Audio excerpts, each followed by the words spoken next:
we do not have information that allows us to name an actor, but we can say that this resembles a model of hybrid warfare that we have seen elsewhere in Europe. I remind you, as some of you of course know, that we assess the risk of Russian espionage in Denmark as high, and we also assess the risk of Russian sabotage in Denmark.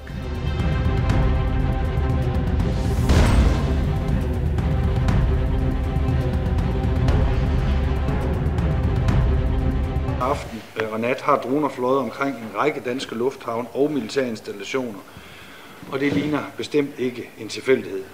Tværtimod ser det systematisk ud. Vi er endnu ikke et sted, hvor vi med sikkerhed ved, hvem der står bag.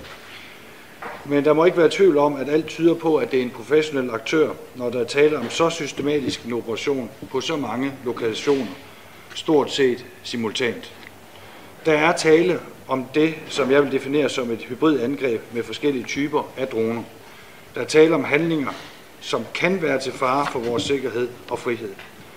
Der er fortsat ingen direkte militær trussel mod Danmark.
We are facing clear challenges. Russia is testing the EU and NATO, and our response must be firm, united and immediate.